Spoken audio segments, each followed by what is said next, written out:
Welcome to the Wild Crone Wisdom podcast. I'm Vinutha Mohan, your host and a licensed marriage and family therapist from the Bay Area, California, specializing in trauma and attachment repair. I'm also a certified EMDR specialist and a certified shamanic practitioner. Beyond therapy, I create spaces for authentic connections, teach workshops, blog, and offer spiritual healing. Being a therapist and a healer is my life's calling, and I look forward to sharing my journey with you. In this episode, we learn what it means to honor the cycles of nature.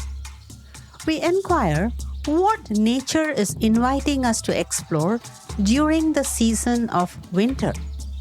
We learn about some of the rituals we can create around the time of the winter solstice to help nourish our spirit. Winter solstice will soon be upon us.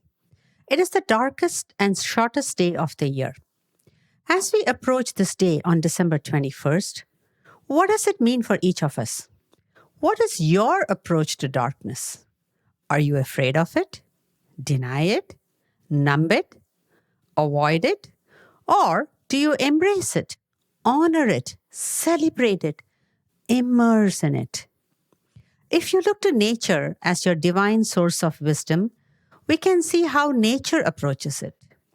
In nature, you can see a lot of death and letting go at this time of the year. Hibernation and stillness, falling of leaves and empty branches. You can also see certain flowers that start to bloom around this time. Pansies and violas, snowdrops and winter jasmines, camellias and mahonias. There is death and rebirth happening at the same time. So then, what is the healthiest way to approach this darkness? How can we avail of the medicine this darkness contains? How can we train our eyes to see in the dark? How can we learn to perceive the fullness and luminosity contained in this darkness? The first step, maybe, is to not get scared of it and to approach the darkness with wisdom. The darkness represents our shadow, the parts of ourselves that we repress, suppress, deny, and avoid. What happens if instead of avoiding and fearing the monsters under the bed, we actually gather the courage and look under the bed with a flashlight to face the monster head on? Will we find the monsters? What monsters will we find? The flashlight represents our awareness, our consciousness. As Saint Francis said, "Where there is darkness, let me bring light." Can we find the courage to befriend these monsters and bring them into the light? Maybe we will discover that what we thought was a monster was just a benign little teddy bear.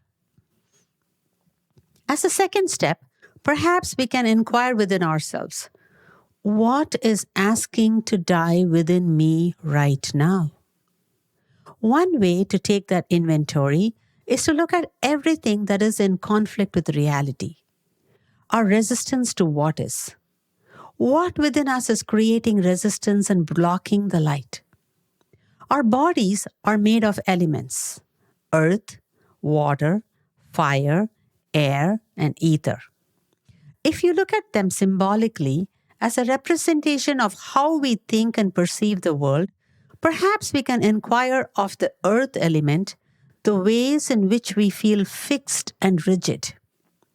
What fixed ways of thinking and rigid ways of perceiving can we allow to shift or die?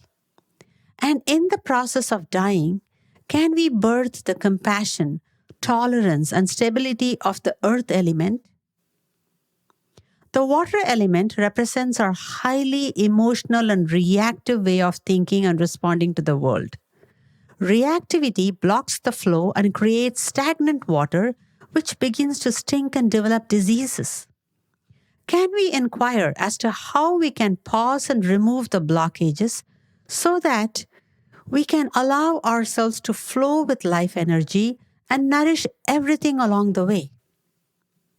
The fire element represents our quick anger, resentments, harsh judgments, criticisms, contempt, and rage that arises when others don't quite share our viewpoints and things don't go exactly our way.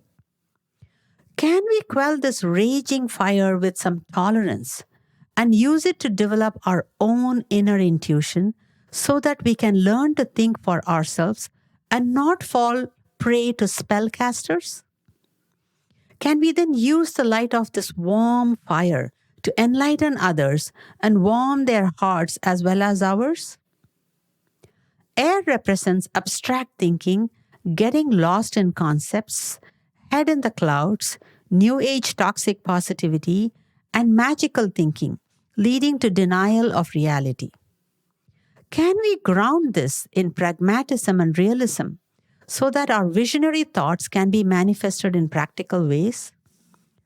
All this can only happen if and when we create the spaciousness required to slow down, rest, retreat, and go within to that still place in our hearts and guts. If we are always quick to fill our empty spaces and silent moments with stuff of the world, then we will never pause and reflect. We will continue to run on autopilot and live unconsciously. As we purify all these elements throughout the winter season, we create space for birthing new possibilities, new visions, new and improved ways of thinking and being in the world as spring comes along. It's vitally important that we honor the natural cycles of time that arise and see how we can find nourishment in it. Embracing the darkness, training our sight to perceive within it, transforms our experience and enables us to access its wisdom and nourishment. This winter solstice, develop a ritual and honor the sacred call of nature. As you sit around the warmth of the sacred fireplace, light some scented candles, sip a warm brew, sit in meditative silence and ask yourself, what is asking to die? What is asking to be birthed or rebirthed? How can I make this time medicinal for me? As you embrace this introspective time, may the darkness envelop you with its nurturing light, guiding your reflections towards growth and renewal. Wishing all of my listeners a very healthy and happy holiday season and a very happy new year. Thanks for listening to this episode of the Wild Crone Wisdom. In this series, we delve into the journey of our spiritual essence having a human experience. While many social scientists study human emotions, thoughts, and behaviors, and others explore transcendental experiences, few bridge the gap to help embody spiritual wisdom in everyday life. I call this the psycho-spiritual path. Through this podcast, I hope to share bite-sized practical insights for navigating life as an empowered sovereign being.